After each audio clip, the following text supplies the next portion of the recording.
All right, guys, welcome back to Thoughtful Theology. As always, I appreciate you being here. Today's video is going to be a sort of follow-up to my most recent video, which was a response video to Ricky Gervais on atheism. Now, it's not a follow-up to anything I said or he said specifically, but rather it is a response to a comment that consistently showed up in that comment thread. And not only in my video, but I noticed this comment, claim, assertion is made very, very, very frequently in videos between atheists and theists. And so I figure, hey, it popped up enough in my video alone, and I've seen this claim made for a long time. I might as well do a video specifically responding to this one point. And I think this claim is just in error, right? I think it's false. I think it's demonstrably false. And quickly to kind of even bolster this is that the more philosophically informed atheists are going to agree with me on this point, right? Somebody like Alex O'Connor, right, who's still definitely, well, I think he's an agnostic now, but he's going to agree with me on this point. He's not going to agree with me that God exists or Christianity is true, but he's going to agree with me on this point. And all of the atheist philosophers who are studying in this area, the philosophy of religion, those who are actually doing the groundwork, examining the arguments for and against God's existence or Christianity, they're going to agree with me on this specific point, right? But it's not that they're going to agree with me on everything. And you might say, well, then what's the point of getting us to agree on this one point if it doesn't lead to believing in God? Well, because I think in these discussions, if the pursuit or if the goal is truth on both ends, then as we're having these discourses and these dialogues, the more sort of dead wood that we can chop off along the way is going to make these arguments more fruitful, and they're going to lead to hopefully better conclusions, right, on both parts. We're going to be able to more clearly see what we agree on and what we disagree on. And the closer two parties can get, the more likely they are to come to some sort of agreement, right, or at least find the problems on either person's view.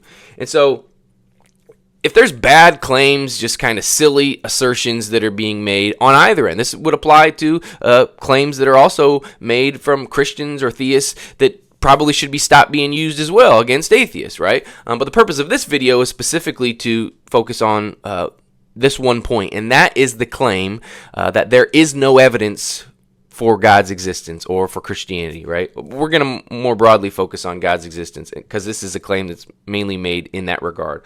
And so what's the problem here? What's the problem with this claim? Why do I have such issue with it? And why do most philosophically informed atheists agree that this claim is false? Well, I think to start, it's just the term evidence itself. I think there's a misunderstanding on what evidence is. Okay, and so I think what's going on here is that for those of you atheists who make this claim or use this argument, it's not really an argument, but I think you have the misunderstanding that evidence entails something being true, right? Or the evidence is synonymous with proof or something like that, right? I think your fear is that if you say there's evidence for God's existence, then that means God exists. But that's just to misunderstand how evidence works. And we'll come back to this idea of how it specifically relates to God in this discussion, but just to quickly show a sort of real-world practical example that we can all sort of agree on. Just imagine a court trial, right? You have the defendant and you have the prosecutor. Both the defense and the prosecution are going to make a case, and they're going to put forward evidence to the judge or to the jury to sort of make their case. Now, both sides have evidence, but both sides are not correct, right? Clearly, the person can't be guilty and not guilty. They're either guilty or they're not guilty, but that doesn't stop both sides from putting forward evidence. And so you might think, okay, well, how can that be? And again, this is why it's not true that evidence means that something is true. All evidence means is that it is a data point, you might say, that is consistent or expected on a given hypothesis. Okay, so like in the case of, I don't know, quickly, let's say we've got Bob and he is accused of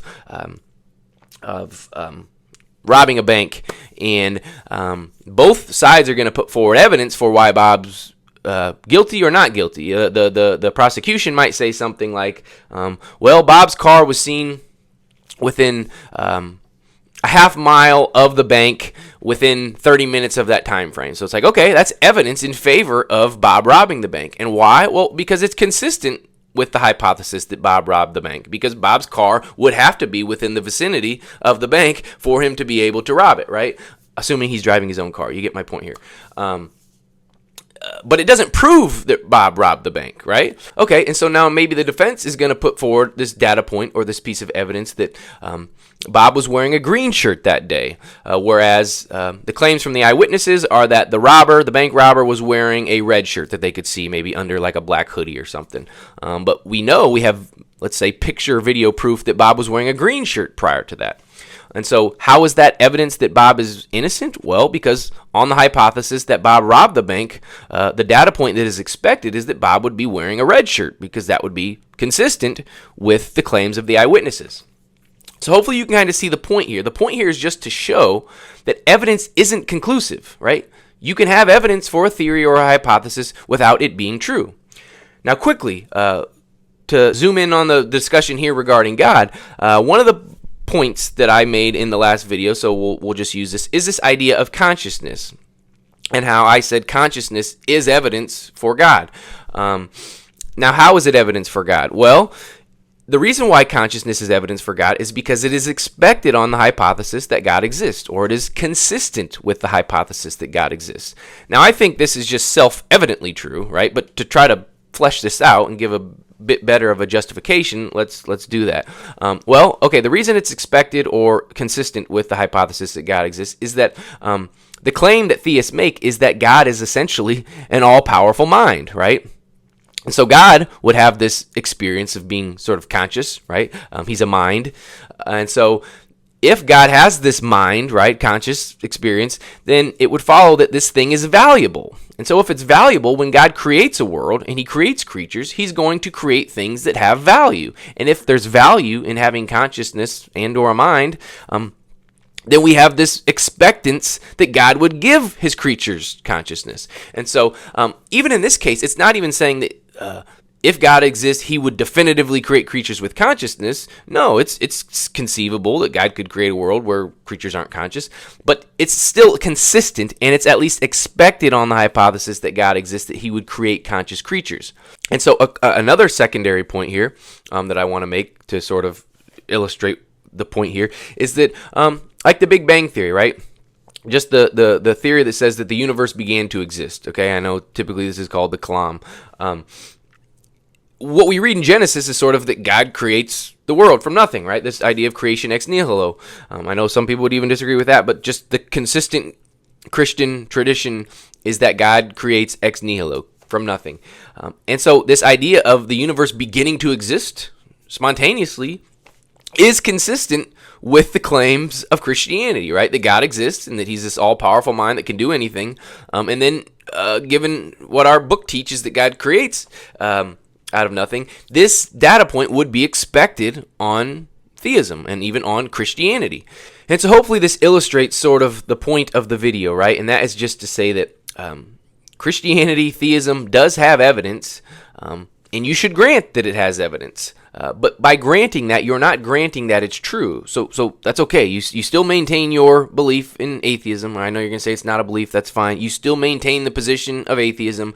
But we're at least being more charitable. We're arguing in good faith. And hopefully we're getting closer to finding answers and common solutions to our contrasting worldviews. And so I think that's all I'm going to say there. I think that illustrates the point here.